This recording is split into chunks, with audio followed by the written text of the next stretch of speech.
heading south of the Mason-Dixon. This is the Week in Review at the Abbeville Institute. Here is your host, Brian McClanahan. Welcome back to the Week in Review at the Abbeville Institute. This is your host, Brian McClanahan, and this is episode 225, covering the week of July 27th through July 31st, 2020. Glad to have you back on the program. Very glad to be here. Don't forget to follow us on Twitter at Abbeville Institute, like our Facebook page at Abbeville Institute, and subscribe to our YouTube page at Abbeville Institute. You can find all those social media accounts at our webpage, abbevilleinstitute.org. That's ABBEVILLE, institute.org. While you're there, give us an email address. We'll give you a free ebook, Exploring the Southern Tradition. It is an awesome book, collection of 20 essays dedicated to the Southern tradition. And it's yours free of charge just for giving us an email address. And we will, of course, give you a daily email, our Daily Dose of Dixie, Monday through Friday. It's a great way to keep up with what we're doing on the website and to stay in touch. You can support the Institute by going to our webpage, abbevilleinstitute.org. Click on the support tab at the top of the page. We have various options. You can donate monthly, annually, or a one-time gift. And, of course, all those donations are tax-deductible to the full extent of the law. So if you like what we do, if you like our podcast, our website, our conferences, we do have a conference coming up. Details are forthcoming on the website. We got some things going on. We're working on something else behind the scenes we're working on for a while. We're just trying to get this done. But, of course, funding is something that's essential for it. If you like all of those things, then I think this new project we have is really going to be an important contribution to what's going on in American society. You're going to want to contribute to the Institute. So we appreciate all your support, and it is, again, tax-deductible to the full extent of the law. You can also support it if you shop at Amazon. Just click on that Amazon tab at the top, little button at the top of the page. Every time you shop at Amazon, the Abbeville Institute gets a little bit of change from it. So it's a great way to support us through passive support. And always remember that we do appreciate you sharing our material around on social media. Rate this podcast. Buy your Abbeville Institute apparel. We've got that on the website too. Just click on that shop tab. You can go out and get your embroidered materials. It's good, high quality stuff. So all of that does help the Institute and, of course, advertise for us and help us expand our mission to explore what's true and valuable in the Southern tradition. Okay.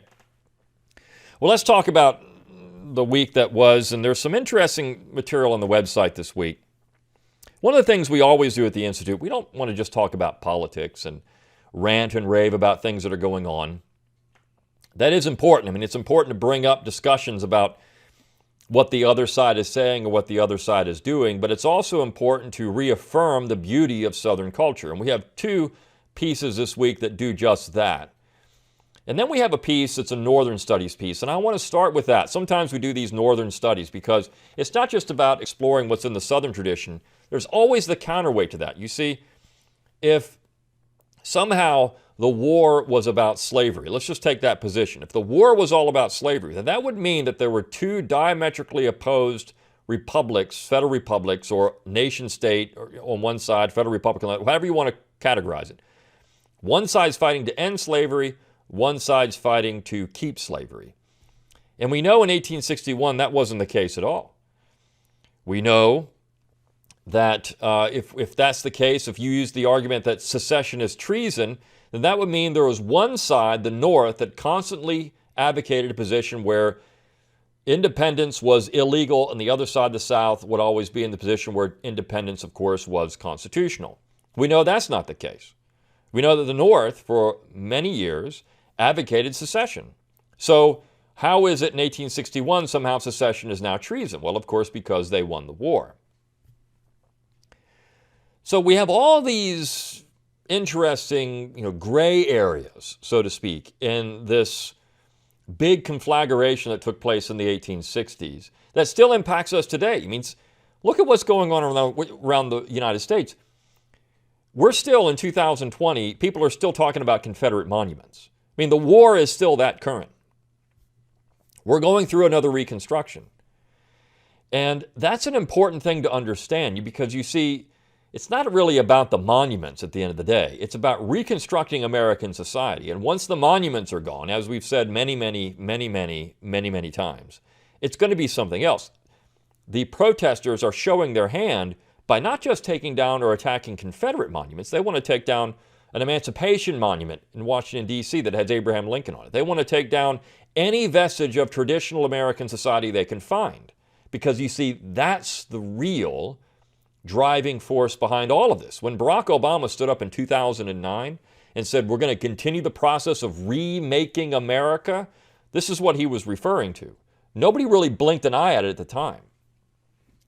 Well, yeah, we're going to remake America. People were glowing in the afterglow of having Barack Obama, having chills go up their leg. Barack Obama, the president, being canonized as an American saint. That they missed, I think, people that were, generally just, in some ways, bystanders to what really is going on. I think some people are waking up to this now. Oh my gosh, what is happening in America? It is the remaking of America. We're going to continue to remake America. Well, that's exactly what's happening. And what is being remade? Traditional America. The America that people, particularly if you're over the age of 50, but really over the age of 45, the America that you grew up in. The America that you recognize as having reverence for the founding generation, as being a traditional American society, having reverence for, or at least appreciation for things that you may not agree with, but the ability to speak about those things and not be confrontational or combative about it at all times. See, that's really the problem. We've gotten to a point in American society where you can't have disagreements any longer. There's no room for that. There's no room for it at all. So we're going to a much more radical phase of this remaking process. And there used to be a time when Northerners recognized that, well, if we don't agree, let's leave. You see, that was always the thought process. If you go back to the founding generation, and we ran a piece on Friday about Governor Morris of New York / Pennsylvania. Morris was one of the most important members of the founding generation. He's sometimes called the penman of the Constitution. At least this is what someone like Richard Brookhiser would call him, who wrote a biography of Morris, which wasn't bad. It's a good biography. I think he misses some things, as Brookhiser tends to do, because he is a nationalist. But not just that. You've got Governor Morris, who is a secessionist. Governor Morris, even in 1787, when we go to the Philadelphia Convention, Governor Morris said, look, if we're really incompatible, let's just leave each other alone right now. Why put a union together of incompatible things? Why should we join hands with someone we don't agree with only to fight later? Why should we do that now? What is the point of all that? Because all we're going to do is create a climate of hostility in America. We're going to lead to a war, essentially, if we do that. And was he not prophetic? Just 80 years later, this is what we would have. And it was not about slavery then. And of course, they talked about slavery in the Philadelphia Convention. But as George Mason pointed out, no. This isn't really what this is about. This is about power. Because we've got two fundamentally different areas of the United States. It's why Mason, among others, wanted to have a president's council that had individuals from each section on that council. It's why there was some discussion about a plural executive. 3 members of the executive, 1 from each section, South, Mid-Atlantic, North, so that you could have at least all the interests represented in that general government.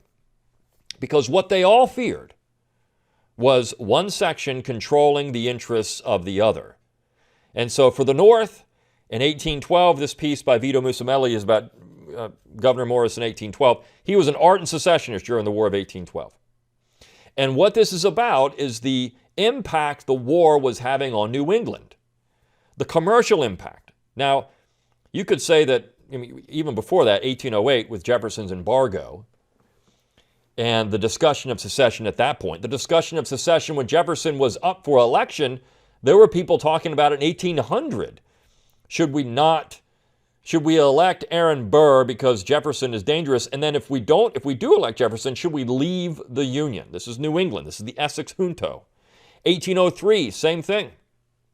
These are not just nobodies. These are people that had served in the general government, that had been members of the Congress, that were prominent members of New England society, that were all pushing for secession. 1794, there's a discussion of it with John Taylor of Caroline. 2 members, Rufus King and Oliver Ellsworth, 2 important members of New England society at one point. Oliver Ellsworth would serve on the Supreme Court. So, I mean, that's how important this guy was. They're talking about secession. So secession was not born in 1860 or 1861 when the South finally pulled it off. It had been talked about for decades as a resolution to incompatible things. If we have an America where we have incompatible things, we've got people in America that really don't like each other anymore, politically, ideologically, whatever the reason, would it not be best for the leftists to just leave America and say, look, we don't like America, let's form our own government in our own country? Because you see, that's really what's at stake. And the heart of all of the problem with all of that, though, is the neoconservative right. Because the neoconservative right has made it to where America is a proposition. And if America is that proposition, the conservatives are saying America is a proposition, not a real, tangible, organic thing, but a proposition. An idea. If that's all it is, then the left can lay claim to that and say, well, you're violating that idea by being a conservative. So what needs to happen is they need to ditch that whole process. America is not just some idea. America is not a proposition, as Lincoln said. It's not. It was a real, tangible, organic thing that fought for independence, the 13 states, not for some idea, but because they wanted to protect English liberties. The English liberties that are now under assault in America. That is why the left should be out and not the rest of America. Look, let the left coasts go. Let New England go. If this is what they really want, then have your own government where you have a proposition nation. But if the right is going to consistently buy into the same narrative, then we're all doomed. The neoconservative right. They are the real problem in this pivot. If you had a real conservative opposition, then you could be saying, look, out, just get out, leave. We don't want you here anymore if you're going to say that America is something it's not. But that's not happening. So we've got this piece by Vito Musamelli that gets into Governor Morris. You can sometimes it's governor, but Abigail Adams said it was pronounced governor. But this is an interesting secessionist. And this guy was, look, he was superintendent of finance, assistant superintendent of finance, excuse me. He was a senator from New York. I mean, he is an important guy in the founding generation. But again, he was a secessionist.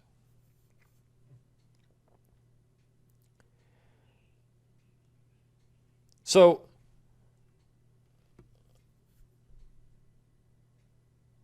he was certainly interested by 1812 in a union, a dissolution of the Union because of the War of 1812. Now, when I mentioned that the United States is not some proposition, the piece on Monday, I think, does a good job. This is by James Rutledge Roach. It's a three-part piece. We're running each part for 3 weeks. But he has this beautiful paragraph in this particular piece that I really liked. And he says, America is more than just an abstract proposition to us. She is an organic given of which we are a part. America is more than just a creed to us. She is in our blood. America is more than just an idea to us. She is our identity and our inheritance. America is not just our birthplace and our homeland, but the birthplace and homeland of our progenitors, and what we hope shall be the birthplace and homeland of our progeny. James Johnson Pettigrew, a North Carolina Plymouth and Confederate officer who was killed in the retreat from Gettysburg, in his philosophical travelogue of Spain and Sardinia, expressed exactly what patriotism means to us. Quote, local attachments are pronounced by the modern school of social philosophers to be relics of barbarism, ignorance, and prejudice, forgetting that prejudices are given us by the all-wise deity, as well as reasoning faculties, and equally for some beneficent purpose. Patriotism, an attachment to a preference for one's own home, is still a virtue, prolific of measureless good, and for its foundation rests upon enlightened prejudice. We Southerners identify with Edmund Burke's definition of a society as a partnership not only between those who are living, but between those who are living, those who are dead, and those who are to be born, more than other individualistic Americans. Indeed, we Southerners identify with Alexis de Tocqueville's description of the aristocratic societies of Europe. more than the Democratic, where the wolf of our time is every instant broken and the track of generations effaced. Like de Tocqueville, the Southerner knows his forefathers and respects them, sees his remote descendants and loves them, and willingly imposes duties on himself toward the former and the latter, and will frequently sacrifice his personal gratifications to those who went before and to those who will come after him. All the above is why the destruction of our monuments is so demoralizing and even traumatizing to us. It is the destruction of that mystic link between the past, present, and future. I think you couldn't have said it better than this.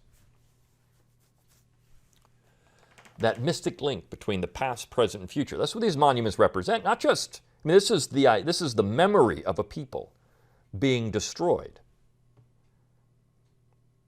It's not to say there couldn't be other monuments put up, but it's a memory of a people being destroyed.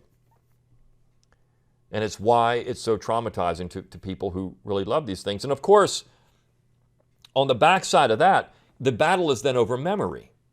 What is the memory of the South? And you have people like Stephanie McCurry at Columbia University, who took Eric Foner's position there, used to be at UPenn, now at Columbia, running around saying that Southerners get their memory all wrong. Of course, she's an Irish national. She's an Irishman. But she comes over to the United States and tells Southerners what to think about their memory. Your memory is all wrong, she would say. Your memory is incorrect, because your memory should be that the Confederacy was a heavy-handed centralized authority that was built on slave power. Now, one of her great mistakes in this piece that A.C. Gleason wrote for us, The Atlantic gets it wrong again, he focuses on three parts of this particular article that she wrote for The Atlantic. The first part, secession was denied to a member of the CSA. She claims that was the case. That's not true. The other is it made black slavery legal forever. That's not true either. And the third was it limited democracy to white men. That was sort of true, but it was no different than in the United States. You see, this is the problem. As I began this podcast, I talked about that. We have a righteous cause myth that the North was somehow this happy land of egalitarian Democrats beating down a society that was not that. That somehow the North was this better place than the South. I've pointed out you had two slaveholding republics, federal republics, at least structurally, fighting it out. The United States was still a slaveholding federal republic in 1864. Actually, in 1865, because you had two states, Delaware being one of them, that did not abolish slavery until the 13th Amendment was ratified. So you had two slave-holding federal republics. New Jersey also had 18 slaves in it in December of 1865 that were finally freed. But you had two slave-holding republics fighting it out, each with the same structure on what states could and could not do in relation to the institution of slavery.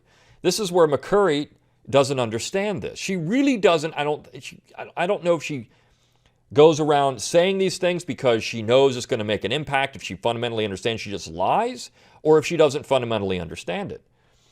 But I personally asked her, do you understand, and I did it, but show me in the Confederate Constitution where it said a state could not abolish slavery. And her response was Article 1, Section 9, where it says that the central authority cannot abolish slavery, but not the states. It does not apply to the states.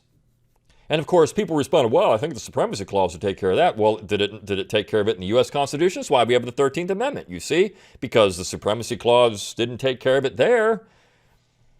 That's why you had to have an amendment to the U.S. Constitution. The relationship between the central government and the state governments on that particular issue was exactly the same in both constitutions. Yes, the Confederate Constitution used the term slaves, whereas the U.S. Constitution did not. Yes, the Confederate Constitution spelled out that the central government could not abolish slavery, but that was no different than the U.S. Constitution, which is why we have the 13th Amendment. The relationship between the central authority and the states in that regard was exactly the same. So, we have Ivy League professors running around facilitating lies. This is also a woman who didn't know, when asked on Book TV after her Pulitzer Prize nominated book came out, that Jefferson Davis was duly elected in November of 1861, and that his term was for 6 years, not 5. I mean, if you go, the YouTube videos out there of her not getting these things right. And she is supposed to be an expert on the Confederacy, yet she did not know that. An Ivy League professor. You see, this is what we're facing. The neoconservatives give these people, these kind of people, fuel. And they should be the opposition to that. The other issue, of course, is secession. Yes, the Confederate Constitution does not expressly say a state can leave the Union, because as Marshall DeRosa points out in his awesome book, The Confederate Constitution of 1861, that was a reserved right of the states. If they had spelled it out, then they would essentially be admitting that it was never a reserved right of the states, that this was somehow an implied power that they came up with, or something that they fabricated out of thin air. But by not putting it in there, they still have the ability to secede from the Union, from that Union as well. You see, because it's not denied to the states, so they can do it. It's the same argument with slavery. It's not denied to the states that they can abolish slavery, so they can do it. They could abolish slavery if they wanted. There's nothing in Article 1, Section 10 of the Confederate Constitution that says a state can't do those things. So those were reserved powers of the states. And then, of course, the democracy part of it. Again, when you put this and you say, well, the South was anti-democratic, so was the North. Yes, there were 5 states in 1860 that finally, in 1860, in New England, allowed black Americans the ability to vote. 5. Most did not, and you're talking about a population there so minuscule that it would not swing an election any way whatsoever. It was simply a virtue signaling move on the part of the North at that point. That's all that was. Women still could not vote in the North. They couldn't vote. They couldn't vote in the South. I mean, this is the argument. Well, slaves couldn't vote. Black people couldn't vote in the South. They couldn't vote in most of the northern states. I mean, look, in 1860 we had, over 30 states. I can't remember the exact number. Over 30 states in the Union at that point. I think it was 38. We had 38 states in the Union at that point. And only 5 allowed blacks to vote. Even if you take out the 13 Confederate states that eventually all joined the Confederacy one way or another, that still gives you 20. That means 5 out of 20? 5 out of 20 black Americans can vote? So is that really a democracy? No. And you have California, of course, with their Chinese exclusion laws eventually, but of course even before that you had a situation where Chinese were paying taxes that nobody else had to pay. I mean, so very racist state in California, Oregon, Washington, all that on the West Coast. But somehow this is an egalitarian North. Women couldn't vote. Only 5 states blacks could vote. In some cases, you had blacks not even allowed into the states in the Midwest. Where is the difference? Women couldn't vote in the South. Blacks actually could vote in the South and North Carolina until the early 19th century, and this was resisted. The removal of the franchise for blacks was resisted by conservatives in North Carolina, like Nathaniel Macon, who said this is a bad idea. We want to let them, free blacks, the ability to vote. So, where is the difference? All southern states had universal male suffrage, just like the North, for white males. So where's the difference here? You see, that's the problem. You create this false country of the North that is, people think in their mind, well, if the South is anti-democratic, that means the North was democratic. No, not really. This is the issue. This is why Northern studies are so important, and why it's important to take down people like Stephanie McCurry. Somebody told me there was a comment made that don't worry about people like McCurry because they're just in an echo chamber. In fact, they're not. They have more power. She's on CBS Evening News. Now, last time I checked, none of us ever got on CBS Evening News. She's being championed by the left media, which is not an echo chamber. People listen to this stuff. She's writing for publications that have a wider readership than what we have. She's an Ivy League fully tenured professor. And she is going to have people that go out into powerful positions in America, and this is what they think. She's not talking in an echo chamber. Unfortunately, often what we do is we don't have the same reach all the time. We can use the internet as try to have an equalizer here, and it does work because you can point out how stupid and hypocritical these people are, and people do see that. Okay, so they come around. But they have a wider voice than we do. So this is why it's dangerous. The neoconservatives even, with Fox News and other things, I mean, they have a wider voice than we do, which is why it's so important to try to get this stuff around on social media and become articulate with these things. Understand your arguments. Understand the arguments of the other side. Don't look like a fool when you go into an argument. And sometimes, just don't waste your time with these things either, because it's going to be a brutal process. I mean, trust me, when you get into arguments with some of these things, you're not fighting that person directly in an argument or confronting that person directly. You're confronting them and then all of the other sycophants that come out and try to join in that don't know anything either. So it's pretty, embarrassing. But the last couple of pieces I mentioned, we have this interest in Southern culture. We had a piece on the Sacred Harp, and we had a great lecture by Jim Kibler at our summer school a few years ago. Unfortunately, that was canceled this year. And he talked about singing Billy Walker of South Carolina's Sacred Harp music, the Southern Harmony and Musical Companion. Well, in Alabama, you had what was called the Colored Sacred Harp. There was a number of African-American churches that adopted their own Sacred Harp hymnal. And a lot of people don't know this, that this is there, but it's an amazing story. And Tom Daniel tells it very, very well in our piece that we ran on Wednesday, the Colored Sacred Harp. It shows the complexity of Southern music. And as he points out, I mean, look, all music is Southern music, except for a few. Polka. He brings up also disco. It's not Southern. But, I mean, American music is defined by the South. And he's got these great YouTube videos in the piece of this Sacred Harp music, shape note singing, which is just so beautiful. I mean, it's thunderous. But they did it a little differently in the African-American churches that use this colored Sacred Harp.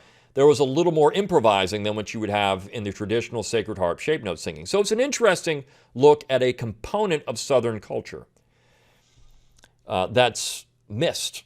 And a lot of people have just, this is a vanishing tradition. But there are colored Sacred Harp singing schools. Which is because there's also, the Sacred Harp singing schools or shape note singing schools. You have these. And so you have both in the South. And then the last piece I want to talk about just for a minute or two is Clyde Wilson's continuation of his series on Southern poets and poems, part 11 of that. And again, this is another Edgar Allan Poe. The poems that he picked are interesting, and he picked 3, To Science, which is a sonnet, Annabel Lee, and El Dorado. Short poems, but important poems. Poe is easy to get through. It's like Robert Frost, who was also very pro-Southern, by the way. It's easy to get to, easy to get through. He's not dense. But this first sonnet to Science is a cautionary tale as to the effect of science on tradition and on the permanent, beautiful things in society. It's a cautionary tale.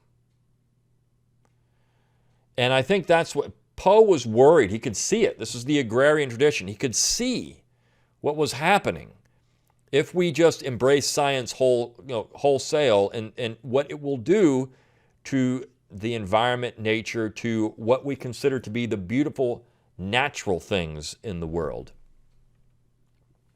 And so it's a wonderful poem in that way. Annabel Lee is written not long after his wife died, and it is just a terribly depressing poem. But it's about love. And you could also say, I mean, you could find all kinds of analogies to this, but the South could be Annabel Lee. Anything could be Annabel Lee. And he says, for the moon never beams without bringing me dreams of the beautiful Annabel Lee. And the stars never rise, but I feel the bright eyes of the beautiful Annabel Lee. And so all the night tide I lie down by the side of my darling, my life and my bride, in her sepulchre there by the sea, in her tomb by the surrounding sea. I mean, you could say this is the South. The writer, of course, William Faulkner, had his famous short story, Rose for Emily, and I remember years ago somebody said, well, it's really about the South and what he's getting to there, and it could be. And then, of course, El Dorado is a self-reflective poem about being a young man then old. You're tracking down, of course, it's the knight going after this city of El Dorado, the city of gold, and he doesn't find it, and it could be just chasing something in your youth, and then you see it, and it's never at your grasp, and you die. The only way you can find it is actually by dying.